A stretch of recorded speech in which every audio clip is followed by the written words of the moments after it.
Hi, Della. Hi, Sarah. Hi, Pooja. Hi, Ray. Hi, Rob. Hi, Candice. Hi, Elise. Okay, so we're live. Welcome, everyone. So today I want to talk about. Hi, Leo. I'm doing well. Thank you for asking. Hi, Della. Okay, so I want to talk about how your personality impacts your business. Hi, Elise from Bali. What's up, Mike? Hi, Heather. Yeah, I'm back. I've been I haven't done the live in a while, but I'm back. So welcome back. Thank you for coming back. So today I want to talk about how your personality impacts your business. And this is like we talked about this about 3 months ago. So every quarter we go through this assignment. Uh, we go through this exercise where we try to find out kind of a little bit more about our personality. And we do that through finding weakness and strengths. Gigi's doing well, Elise. Thank you for asking. Yeah, she's here. She's in the kitchen. Hi, Marie Jo from Switzerland. Welcome. Yeah, so if you're just joining in, we're going to talk about personalities, our weakness and strength, and how it affects our business. I just feel like this doesn't get talked about enough, where everybody's like kind of giving advices and all these life hacks and all of that, and like self-help, like business advice and all of that. But the thing is, a lot of the advice depends on your personality, right? So an advice that would work for an extrovert might not necessarily work out for me as an introvert or something like that. Do you know what I mean? So what we have to understand our personality first, what our weakness and strength are, in order for us to okay, so here's an example, right? So all the stuff that I talk about in my content are advices that I feel like I needed, right? And I needed those advice because I have a certain personality, for example, right? So for example, if you tell me to sell using like a certain process where you go through like for example, like a prospecting stage, and then you collect leads, and then you close them, and then you handle objections and all of that, like that wouldn't be successful for me. But there are a lot of other people out there that would be successful for. So for me, when I talk about sales and selling or something like that, I talk about something that's worked for me, right? Advices that I needed to hear or something like that. So all the things that I say might not apply to everyone, but it applies to people that have personality like me. Do you understand what I mean? So what ends up happening is it attracts other people like me. By the way, can you guys all hear me? Can everybody hear me? Well, can you just put in the chat if you can hear me?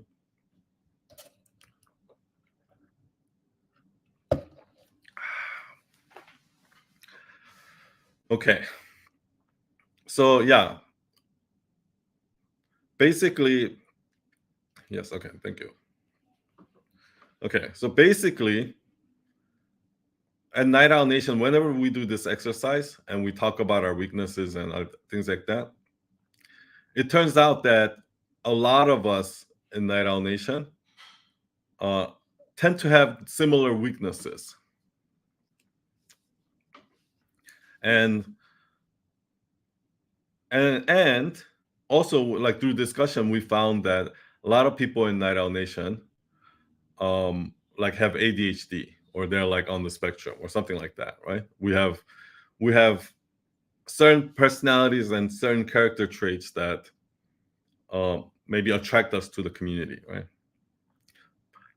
And that's because of the type of content that I'm putting out, right? So I'm putting out content, advice that work for me, for my personality, and therefore it's going to attract other audience members that share similar personality as me.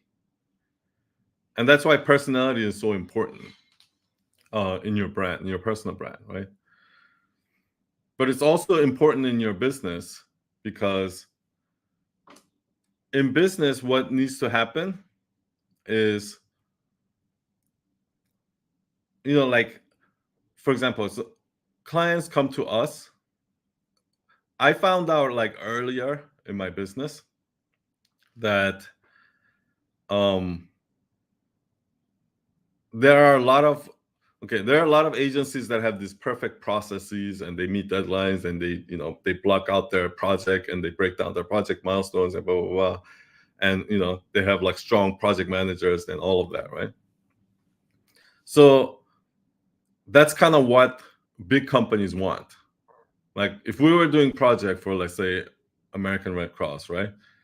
Or, hey Tabitha, if I'm doing a project for a big kind of corporate company, then that's what they want. They want a project manager. They want everything to be broken down, milestones, and meet deadlines, and blah, blah, all task lists and all of that, right?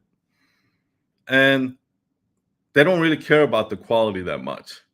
Like as long as, if it's just done according to spec, like even if it's like mediocre, they don't really care as long as it meets the deadlines and that's what it's supposed to do, right? So what I found is that a lot of these clients don't really, it wasn't, yes, we did those projects, but it wasn't aligned with my personality, right? Because my strength wasn't project management. My strength wasn't meeting deadlines. That wasn't my strength. That was actually my weakness. So it didn't really work out well with those corporate brands. But then when I started working with personal brands, where a lot of them like wanted something really innovative, something new, something different, even if like it gets delayed a little bit, they don't mind. So we started attracting clients like that, right? And that's because of my personality. So you want to make sure that your personality is aligned. So let's do some Q&A. What I want to do, so this week our exercise is this: what is your weakness? Okay, what do you think is your weakness? And based on that weakness, because every weakness is, on the flip side, there's a strength, right? Like weakness and strength is two sides of the same coin, right? So for every weakness that you have, there you also have a strength, right? So we're going to try to figure that out together. But whenever I ask this question, people are like, "Oh, my weakness is I'm an overthinker," or "My weakness is that I'm a perfectionist," or my weakness is that I'm a pushover, or I have imposter syndrome, or whatever it is, right? People come up with all these insecurities that they have, but that doesn't necessarily mean that's your weakness, because we might think something is our weakness, but what we're looking for is like what is your weakness compared to the average. So everyone feels like they have imposter syndrome. So if you have imposter syndrome, that doesn't mean that's necessarily your weakness. The question to ask is, are you more or less than the average person when it comes to imposter syndrome, right? Or if you feel like, let's say you're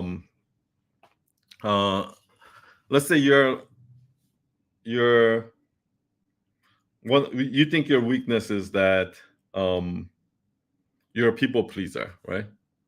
But the thing is, everyone is a people pleaser to a certain degree. The question is, are you more or less than the average person when it comes to people pleasing, right? That's what you're looking for. And in order to do that, you need to figure out what other people say about you, right? What other people say is your weakness. Because a lot of times what's going to happen is, if we try to find our own weakness, then it's going to be biased. because like my mom would come and tell me that I'm certain, like, son, you are so naive, right? So here's a good example. So my mom will always say, hey son, you're so naive, and people around me, it's like, son, you trust people too easily, you're so naive, and blah blah blah blah blah. And they say that's like my weakness. Do you know what I mean? So then what ends up happening is, um I get defensive. I'm like, no, I'm not. I'm not naive.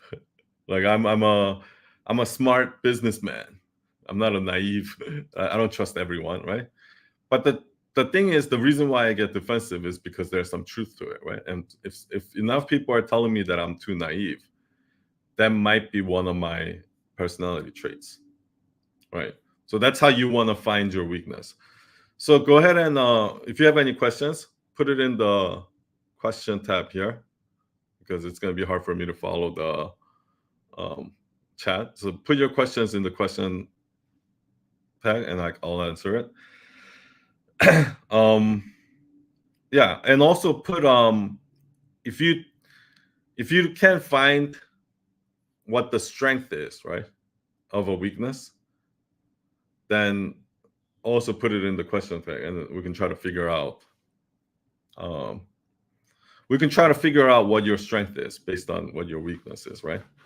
And that'll start to kind of give you what your personality is, so you can give the right advice. Okay, so if you have any questions, just put it in the question sticker here, and I will answer it. Hi, the only Bolu, welcome. Wivera, welcome. Welcome everyone that's just joining in. So if you're just joining in, we're talking about how personality impacts your brand. And if you have any questions for me, just go ahead and put it in. Actually, I'll just put that in.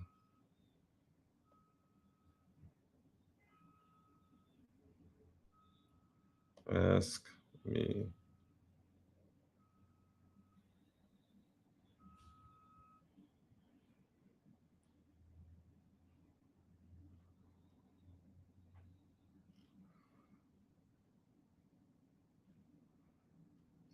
Comment. Yeah, if you have a question, just go ahead and put it in. I don't have any questions showing up right now, so let me check YouTube. Hi Reggie. Hi Dark Angel. Welcome. Right now, I'm figuring out how to show up on social media. So I'd say I'm struggling with CTAs.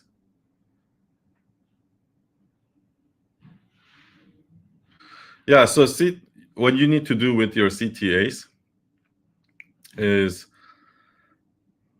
if I'm doing a carousel post or something like that, actually any post, like at the end of the day, you want to have some sort of a call to action, right? To ask them to do something.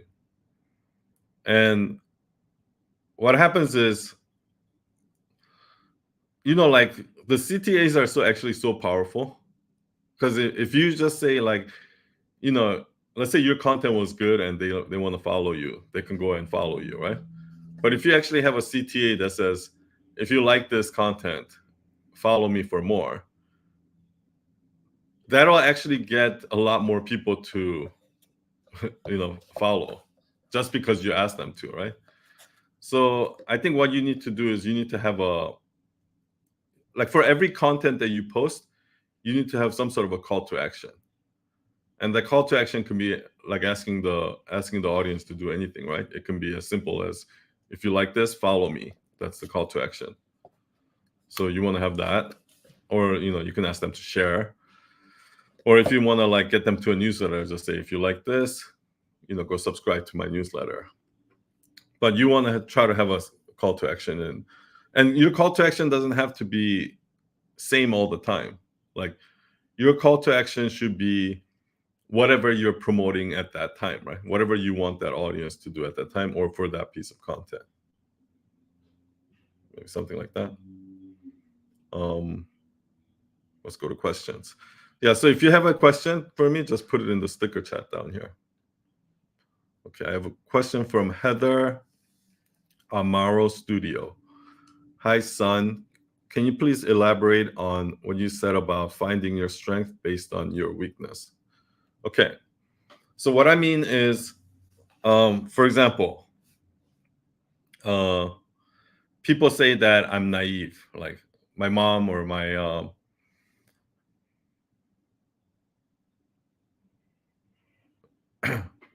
I'm just gonna answer this for Elise.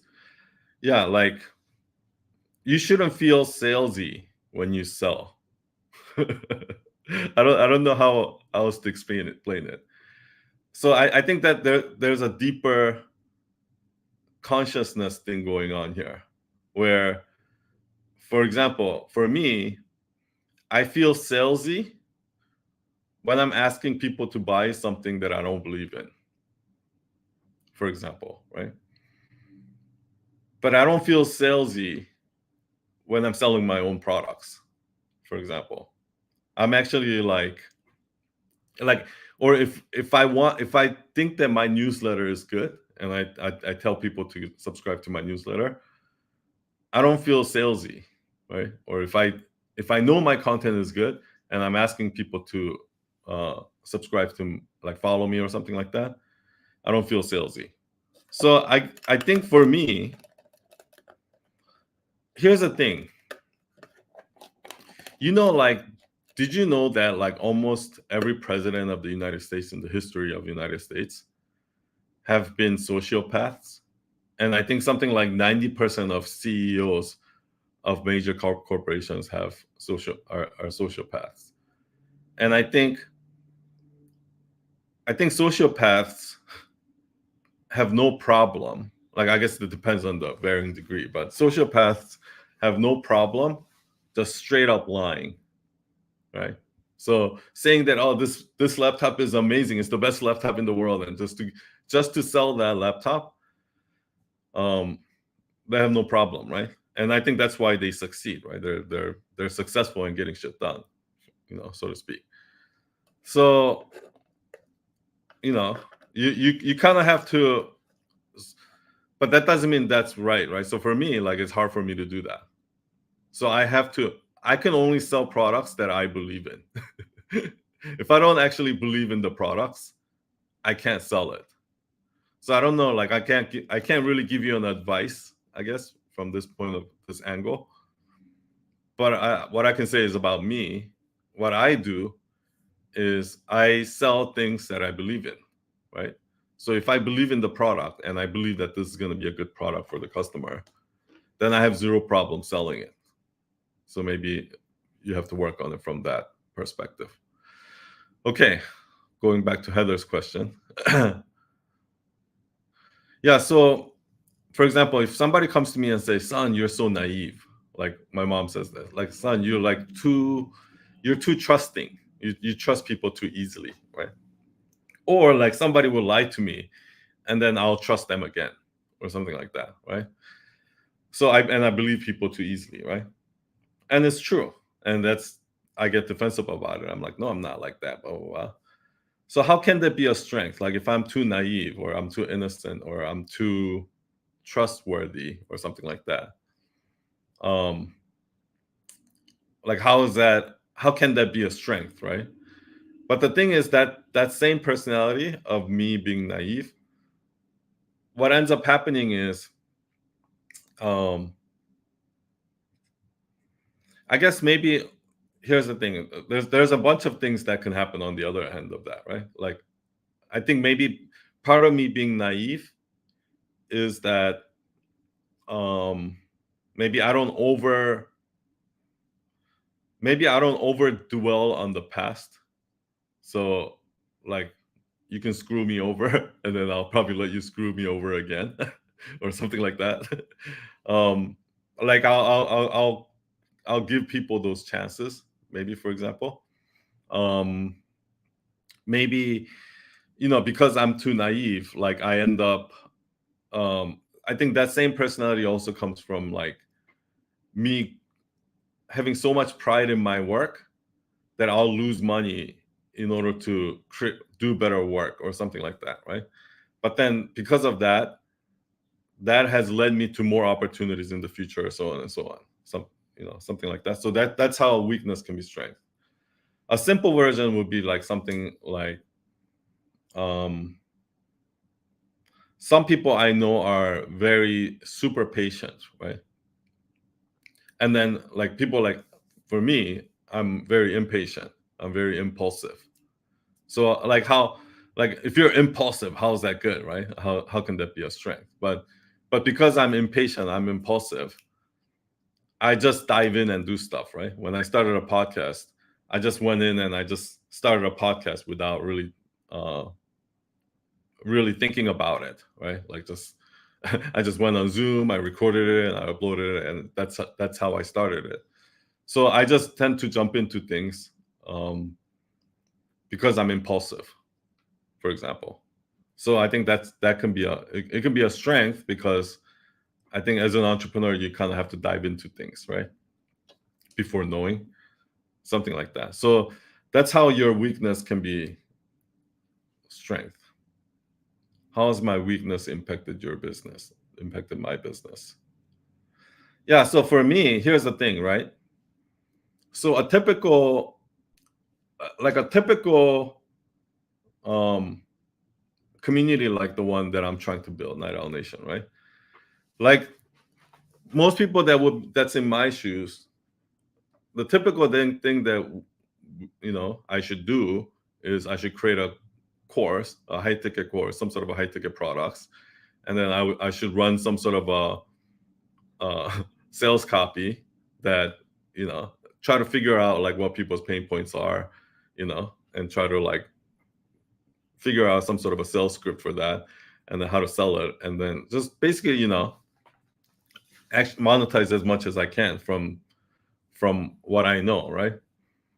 But the thing is, I'm not doing it like that because I guess maybe it's like my naivety or my innocence or whatever it is, like, or you can say like it's stupid that I'm actually trying to figure out a better way to teach something, right?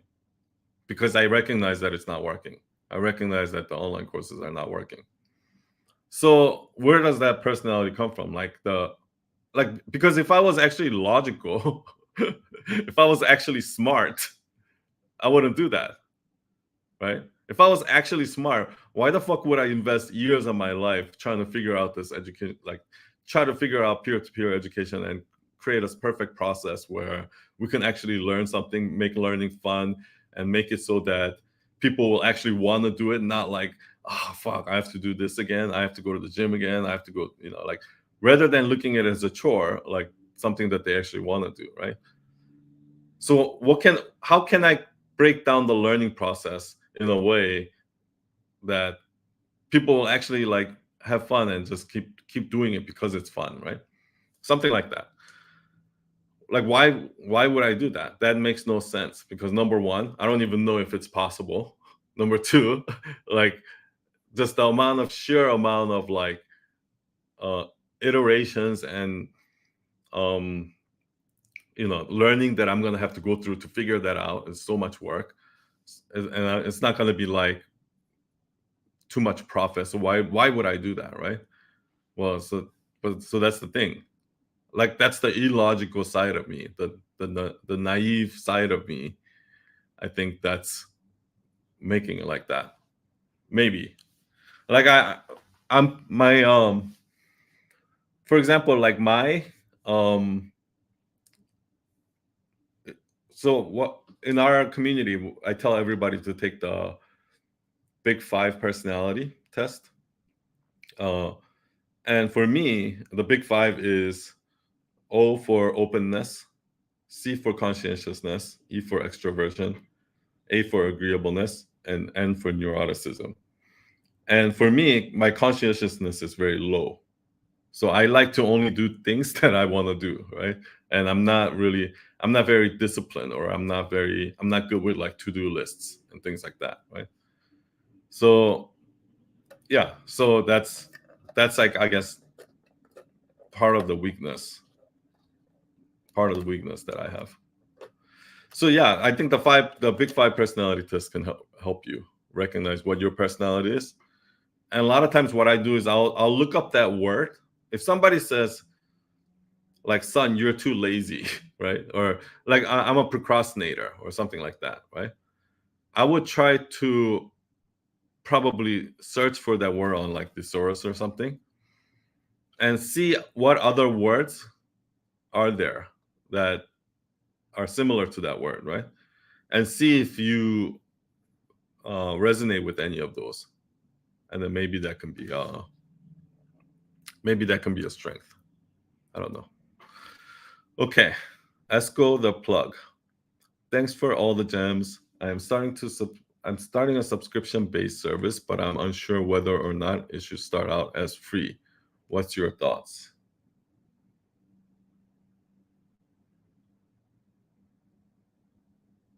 Yeah, if you can do some sort of a freebie where um the user will actually see the benefits of it, and at the end of that free trial or something like that, that they wouldn't want to cancel, that's like the best way to do it, right? Kind of like Amazon. So yeah, you should definitely, if you can have some sort of like, and this is not just subscription business. I think this applies to all business. What you want to do is it's it's like really like no different than um when you go to Costco and you have those like people that are like, "Oh, try this dumpling," or something, like they have those samples, and people go there and try that. Like, the reason why they do that is because it works. Like, they they people actually try the sample, they like it, and they buy it, right? So I mean, this concept can kind of work everywhere. Like, when you go to buy a car, you test drive the car, right? So there has to be, I think you have to, I heard Tony Robbins say this. What you need to do is you need to put the customer in the state of buying mind, right? So what does that mean? So, for example, let's say you go up to somebody who, here's a good example. Let's say you sell life insurance, and you're going up to somebody and say, "Hey, do you want to buy life insurance?" People are gonna be like, "No." It's because they're not in the buying state of mind, right? Like, they don't see the point of having life insurance, right? But then let's say you talk to them and you said, "Hey, imagine you die tomorrow and you have no way to pay for your funeral and all of this, and your wife and your kids and all of these, they're going to be affected, and it's going to, they're going to have to completely change their life, and there's nothing you can do about it." Like, how, like, imagine that world. Like, what would you do to prevent that, or something like that? Then now they're thinking about all of that. So now they're in a different state of mind, right? So a lot of people don't recognize what they need at the moment when you're trying to sell it to them, right? So, if you're trying to sell me like a backup hard drive, but I don't know what it feels like to be working on a document for 36 hours, and then it gets deleted, and then my hard drive crashes and everything that I worked on just disappeared. Like, unless you can put yourself in that state of mind, you don't really see the point of a backup hard drive or something like that, right? So a lot of selling is about putting that person in that state of mind where they realize that they need this thing. Got it? And the best way to do that is through a free trial or something. Like, give them a sample or something that they can try it out for free or something like that. Yeah. Um,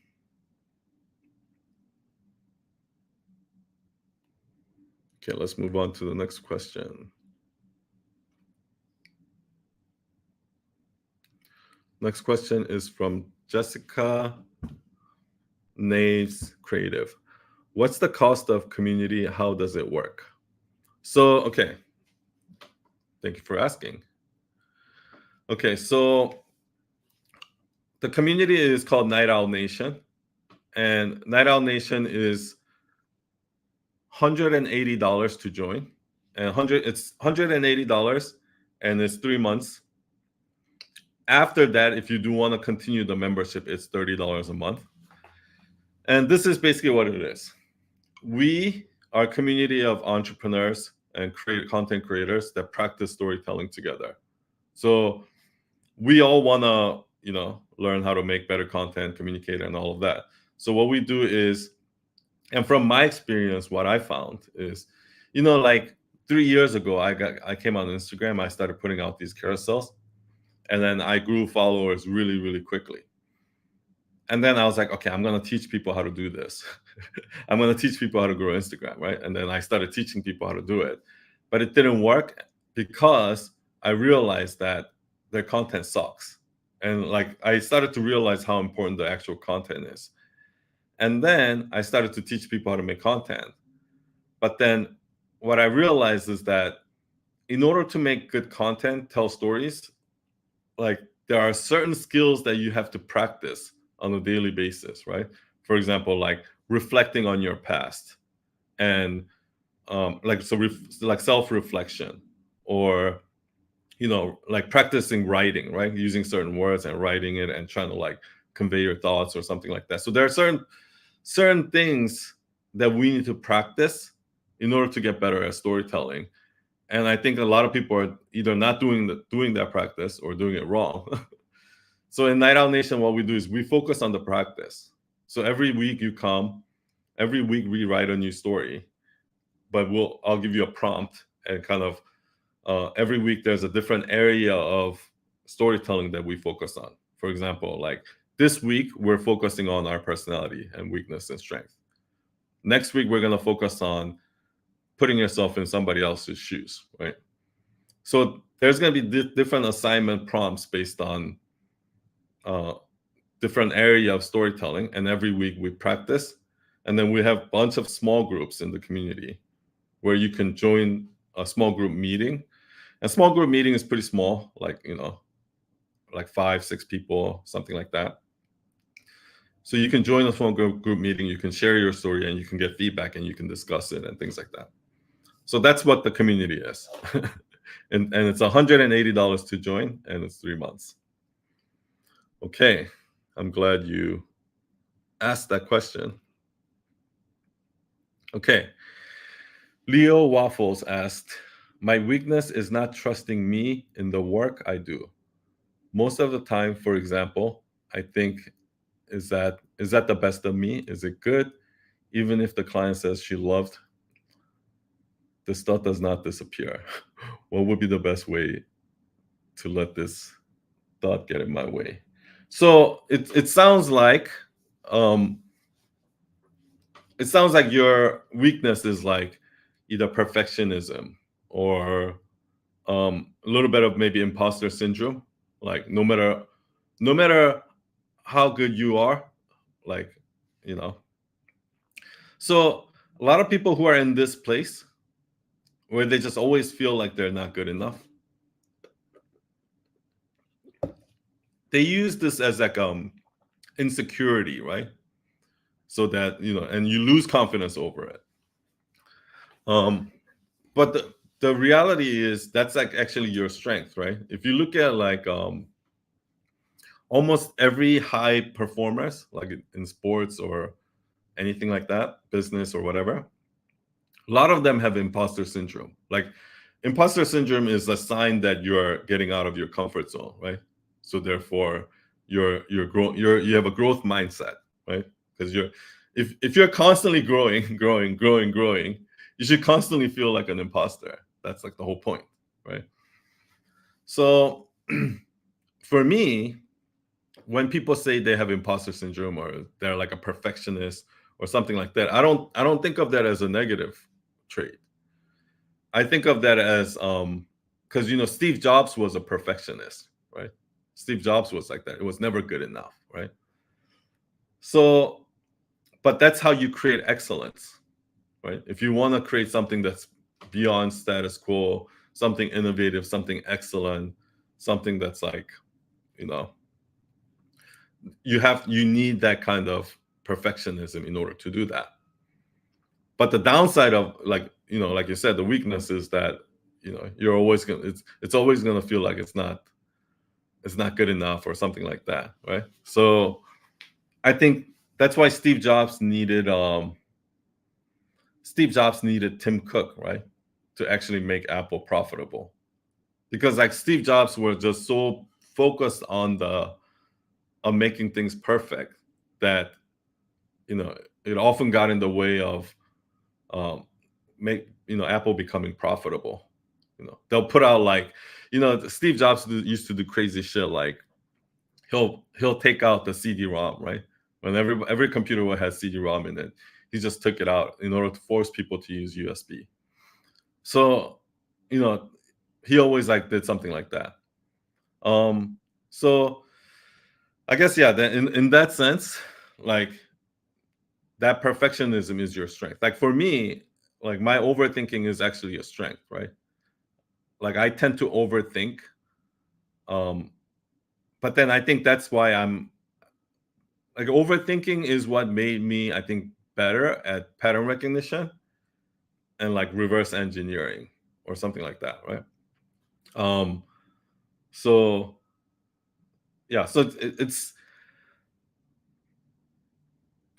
whatever your weakness is, you just have to understand how to. So maybe this is the part I didn't talk about. Whatever your weakness is, right?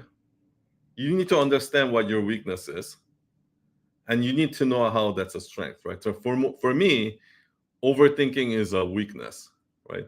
So once I go down the overthinking thing, then I can just go on forever, and I can become like totally like nihilistic, right? So I know that about myself, so therefore I need to like make sure I stop myself from that trap, right? From doing that. But I also know that in some aspects of what I do, overthinking is good. So I need to know when to unleash it, right? Or something like that. So you need to figure out a process in your business where you can manage your weakness and then let your strength flourish. So for me, for example, because I'm like because of my personality, what I keep doing is I keep going over my hours in coaching, right? Like if somebody books me for coaching, I'll always go over the hours, or I'll I always go over the scope of a project, and I don't charge clients for certain things, and I'm very like that's kind of how I am, right? So therefore we lose money from all of those things. So because I know that that's my weakness, what I have to do is like I have my wife Gigi, who's kind of managing all the finances and operations in the company. She takes care of all of that. She makes sure that like my coaching hours don't go over and all of those things, so that I can focus on my thing, right? So that's one way to do it, having like some sort of a business partner or something like that. Another way is like setting up a process, right? So for me, I know that with my personality, the 15-minute discovery calls doesn't work, because I would end up going into a 15-minute discovery call and I would end up just coaching them for an hour for free, right? So then they don't have to like book an hour of coaching call with me or something like that. So what I had to do is I had to set up a process where I don't do the 15-minute discovery call, and I just have people book my hour coaching and they have to pay with credit card before they book it, right? So this way, I'm putting a process around my weakness, for example. So something like that. So what you wanna do is understand that it's your weakness and it does hurt you in some areas of your business, and make sure you put measures around you, process around you, to make sure that it those things doesn't that personally doesn't affect you negatively. But in the times when you do need to utilize that personality as your strength, you can, right? Something like that. Okay. Next question. When's the next sign up time for the community? So the next sorry, next sign up is gonna be in 10 weeks. So yeah. So 10 weeks, we're gonna open up again. And so yeah, you can only join every 3 months. So we do a quarter. So we do 4 quarters per year. So it's an 11-week program and a lot of times what happens is, so you join it for the quarter, which is $180. And when you do the quarter and you go through the exercise, a lot of people continue afterwards. So you can do the quarter over and over and over again. And every time you do it, first of all, every quarter we make some improvements. So we'll change something, we'll change it up, and we'll make tweaks. And also, when you do the next quarter, you're gonna, even if you do the same exercise, you're gonna walk away with something. You're gonna learn something new, and and actually, a lot of people say that the second quarter and the third quarter, like when you do it repeatedly, it actually gets a little bit harder, and then before it starts getting easier, because and that means you're doing it correctly. Okay. Next question. Inspire Page Bro. How to do best branding of non-physical product, like for social media? How to engage people for our social media through? Suggest us some websites if you have where we can get reference designs and all something, please. I'm trying to break down this question. How to do best branding of non-physical product, like for social media? How to engage? What does that mean? A non-physical product, like for social media? I don't know what that means. Like coaching? Coaching is a non-physical product. How to engage people to social media? Okay. I mean, I'll just I guess it's like a very general question about just social media. I don't know how to answer that. I guess maybe I'll talk about some of the biggest mistakes that I see people make, right? Because I think that all the things that everyone thinks is important in marketing and social media and things like that is actually not important at all. For example, design. Design serves very little importance in social media marketing. You know how I know? Because if you go out there and you look at all the social media accounts out there and look at all the social media accounts with beautiful designs, okay? Like 99.9% of them have no followers, right? So, and then now look at all the accounts that have like millions of followers. Like, how beautiful are they, right? Not very beautiful. So, design has very little to do with your social media growth. So let's start with that. And well, the number one thing is going to be your content, how good you are in storytelling, how good you are, in communicating your ideas, your thoughts in storytelling, right? So unless you have that part down, you might as well not forget hashtags, forget, posting schedules, forget everything else, right? Unless you know how to tell stories and unless you know how to capture people's attention and unless you know how to hold their attention, there's no point doing the rest of the stuff, right? So I would say if you want to be really good in social media, I would say step one is to make content. And if you suck at making content, keep making it because you will get better at it, right? So that's the number one mistake. I'll start with that. Number one mistake I see is that most people are not doing the wrong thing. Most people are doing all the right things. They're just not doing enough of it, right? So people post every day or every other day for 3 months, and they'll come to me and say, "Son, what am I doing wrong?" About you're not doing anything wrong. Just keep doing it. Just don't quit, right? So that's number one. Just because everyone feels like that at some point. Every single person that's ever grown social media account before, there was a point when they felt like this isn't working. Everyone's gone through that. Everyone's gone through that part where it was like, oh, my social media isn't growing, this isn't working, I'm doing something wrong, I need to find a new strategy. Everyone's been there. So don't think that just because you think like that means it's not working. It's actually a good sign that it is working, and that you should keep going. Okay, so that's number one. So if you're not doing that, if you're not consistently posting for a long period of time, forget about everything else. Like, don't even go look at listen to social media tips, don't even listen to me. Just go and keep posting consistently for a long period of time. Just do that alone before you do anything else.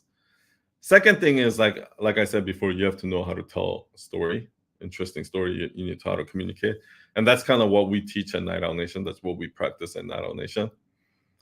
And once you're doing that, then what's going to happen is the engagement and the discussions and things like that will automatically happen. Because if you're making good content, then if your content is really good, it's thought provoking, or it's emotional or something like that, it'll already start a conversation. You don't even have to really do it, right? So and then now you're just getting involved in that conversation. So I guess on a broad level, that's kind of how I would look at social media. Okay, next question. Mund here, Alta here. Would love to hear more about the program. Everybody wants to know about Night Owl Nation. I don't know. I think I've said everything, like, that could be said on a live like this. But yeah, basically, here's what we do. So every week I give an assignment, and the assignment is like, go back in your life and think about a time when somebody has wronged you, or somebody has done something wrong to you.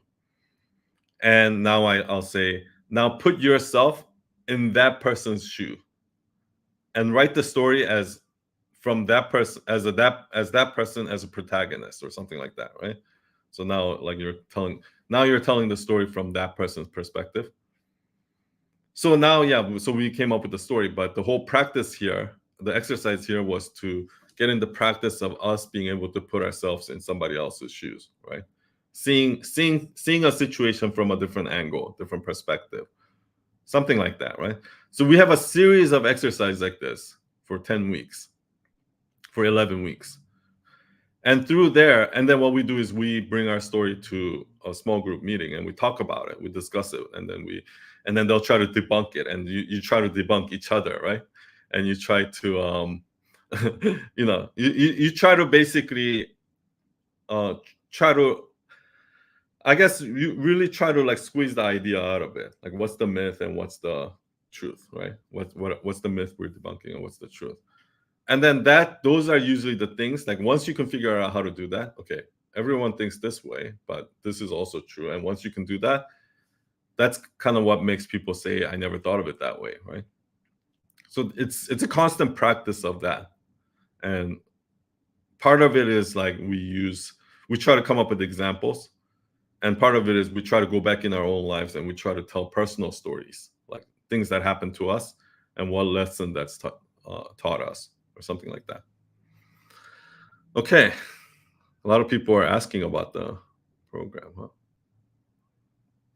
Non-physical product, like application. So thanks for the advice. Yeah, so I think for application, in my experience from working with some startup companies, well, there's two types of application, right? There's B2B. So if you're building some sort of an app, right, application or something like that, you have to be crystal clear about who you're selling to first, right? Are you selling to businesses or are you selling to individuals, right? Because based on that, it's a totally different game, right? Like, for example, if I was selling like ChatGPT, that's for everyone, right? Or something like that. Or if I'm selling an app like, some sort of a video editing app for Instagram or something like that, that's a B2C, like, just many people need to know about it and they need to go download the app and they need to buy it, right? But then if you're selling an app like Salesforce, that's a, people are not going to download Salesforce from like buy it online, right? That's like it's a business product, so it's a B2B sale. So you need to be crystal clear about like what that is first. And then if you're doing like B2B, obviously that's like you're going to need a strong sales force to sell those. But if you're building a B2B, B2C app, then you need to find a way to get the word out. This is how I feel though. So many people focus on marketing, getting the word out, promoting, and blah, blah, blah, blah, blah. But the thing is, the real test of a business, like if you're, okay, maybe if you're trying to build a business in like 3 years and sell it, that's a different story, right? You don't care about the longevity of the business. But if you're actually thinking long term and you want to build a good business, the best way to do it is to make a good product. Like if your product is good, even if your marketing is shit, like you'll still make money, right? But if you have a shitty product, no matter how your marketing is good, no matter how good your marketing is, at the end of the day, that product is gonna die, like in a long enough timeline, right? So the place you want to actually invest majority of your time, in my opinion, is on the product. Now, if your goal is to just build a quick company in 3 years, sell it and cash out, then that's a different story. But that's not like, I don't think that's like the type of business. Like I don't think that's the type of business that I would build, right? Something where I can cash out, because that just feels like my heart is not even in it. If I'm just want to make cash, why don't I just invest the money or something like that, right? So I don't know how I got there, but let me go quickly over the last few questions. Elise Robbie Designs. What's the biggest challenge you had to overcome so you could take your storytelling to the next level? That's an interesting. I don't know if it's a challenge. So here's what I'll say. I'll answer in two different ways. And neither of them like answers your question directly, but maybe you can get something out of this. Looking back now, right? A big challenge was for me to learn how to control my ego, right? Because my ego was through the roof. So I have to learn how to control my ego. And looking back, now I realize how important ego is in storytelling. Like how important is dropping your ego in storytelling. When I hear most people's stories out there right now, when most people tell stories, I think that majority of the reason why it's not good is because I can still sense their ego in the story. Do you understand what I mean? Like once I feel zero ego in the story, where the story you're telling, like the character flaws, like all the embarrassing moments, like once the story gets so vulnerable and so detailed and so even dark at times, right? That it's even cringy and sometimes like like you can kind of smell the ego in a story versus when a story doesn't have that ego. So I would say that like the biggest challenge I had to overcome, and I am still overcoming, is managing my ego, right? But I think what helped improve my storytelling the most is getting in the habit of saying, for example. So when I was, I'm the type of person that never used to raise my hand in meetings or never speak up in meetings. And when I started my agency, and I would always say, hey, any questions? Or I would ask people if they have questions. Nobody will ever raise, like, I noticed that that's like a common thing where even when somebody didn't 100% understand or they have questions, they wouldn't raise their hand to ask it. And that kept happening. And I kept getting into like this situation where like, why didn't you ask me in the meeting? Like I asked if anybody had any questions and nobody raised their hand. And then, you know what I mean? Like we kept getting into that kind of situations, right? So I got in the habit of, like, in those meetings, even if they don't have questions, I would over explain stuff, right? And then when I started to over explain, what I noticed is, like, whenever I explain something and I said, for example, and I give them an example, then they have this look in their eye like, oh, okay, I got it now. Like, after I give the example, right? So what I started to realize is that no matter how good of an advice or statement I make or direction I give, doesn't matter. No matter what I say, unless I give an example of that, most people just don't get it. And that's like, I think the power of an analogy, right? Um, and I think here's why, right? Because when you say when you try to describe something, an advice or tip or whatever it is, just using adjectives and thought verbs and, just using the English language, then everyone's going to interpret it differently. Like the other day, I was talking to my friends, um, who went to watch The Lion King in the in Times in New York, the the musical version of it. And they were talking about how, like, on the first half, when Simba was kid, it was like a black actor.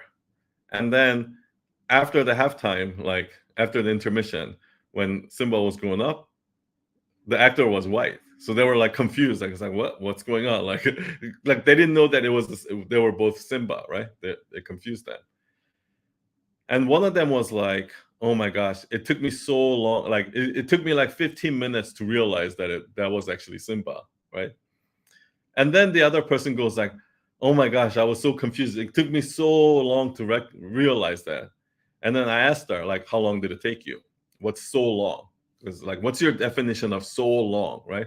And she's like, oh my gosh, it was so long. It took me like 15 seconds. So obviously, like, this guy's idea of so long is 15 minutes, and her idea of so long was 15 seconds, right? So when you're trying to use adjectives to explain something, it's just people are going to read it different ways. So therefore, you have to give an example. So sorry about ranting, but just going back to the point.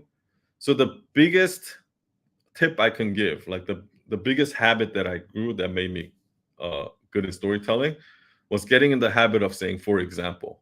So every time I say something now, I always say, like, even if you go back and watch this live, go back and watch any of my IG lives or my podcast, and try to see how many times I explain something and I'll say, for example. Like, just go back and watch my stuff and try to catch how many times I do that. It's such like a second nature to me. It's like so habitual that it's like I just do it automatically now, right? But I think that was one of the biggest things that helped me in storytelling. Okay, give an advice for an 18-year-old. Copy Terminator for an 18-year-old. The advice that I would give to an 18-year-old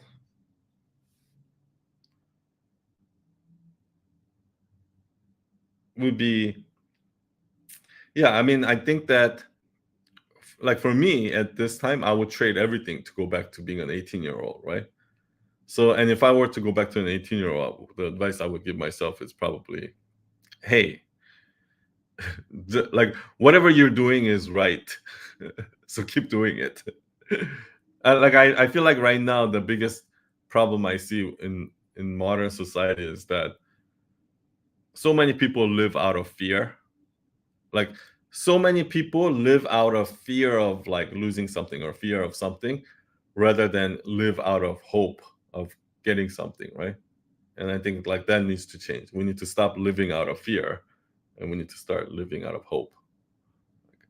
Kind of like when you play a video game, like, instead of playing a video game just barely, just not to lose, like playing defensive versus, you know, yeah, scarcity mindset. Yeah, exactly. Okay, Matthew J. Ship. Weakness, I lack long-term focus and patience, strength, helping others solve. Okay.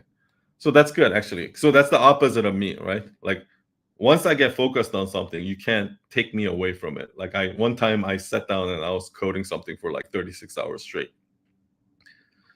But I think the for you, when when you're scatterbrained like that, I actually think a lot of creative people are like that. A lot of creative people are like scatterbrained, so they can kind of reset. They can see things from different perspective, and also it means like when I look at like somebody like Gary Vee who's able to like multitask and handle a lot of different projects at once and things like that.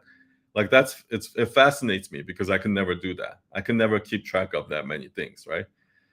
So maybe something like that.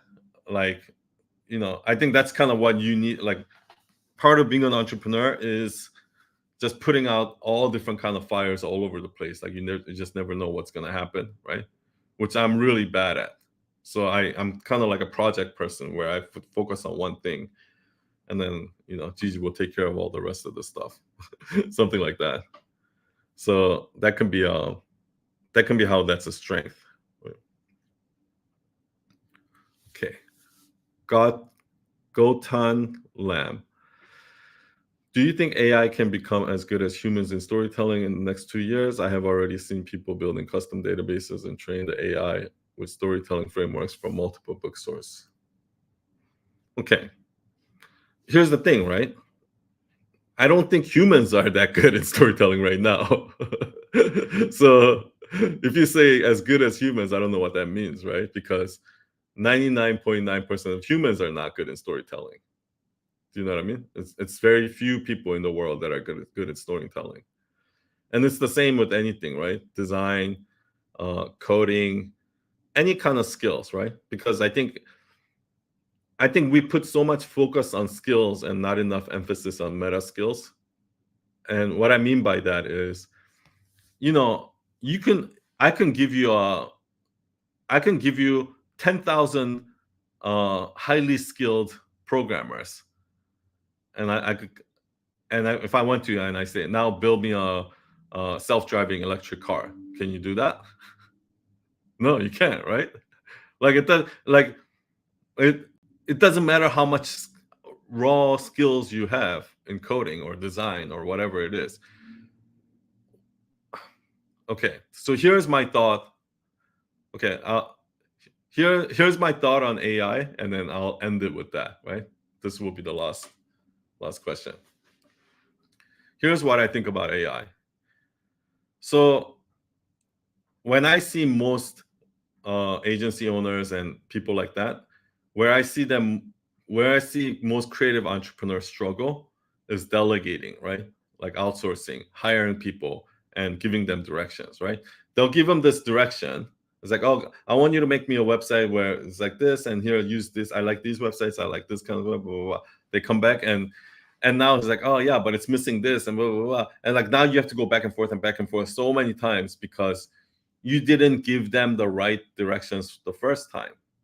And that's kind of what the a lot of designers are horrible at giving other designers directions, right? Because they expect the other person to read between the lines and like somehow read your mind and do something, right? So this is why a lot of people are really bad at delegating because they don't know how to properly delegate versus like they either usually micromanage and do everything for them or they just want them to figure out everything when they without giving them any directions. Like nobody really knows how to properly delegate and give the right directions and things like that, right? So, and if you look at most companies, right? If you look at designers, developers, most tasks in most companies, usually like the top people, the top designers are the ones that are good at that. The top designers are the ones who can take the client specs, what the outcome result, and break it down into minular details of like how it should be done, and then so that they can delegate it and they can, like that's what the top designers are good at, right? The rest of the designers they're just good at making things look pretty, right? That's all. But it cannot work without that top designer. Same thing in development teams. In most development teams, like most programmers know how to execute a logic and be like, okay, I need a functionality that does this and blah blah blah blah blah. Hey, Luis, they can do all of that. What they don't have is they don't have the top person who can translate what the engineer's language to the client language, right? Same thing in design. You need that top person to translate the client language to the designer language. That you need that person, right? And I don't think AI cannot replace that for a long period of time, because us as humans don't even know how that's being why some people are like that, right? I think the AI will replace the rest of it. So here's the thing. Right now, here's the thing, right? If you need design, there are plenty of freelancers out there that you can hire at a very affordable prices to design your logo, design your website, design whatever you need designed. There are plenty of designers out there that can do that. Whatever you need edited, there are plenty of videos editors out there that you can do that.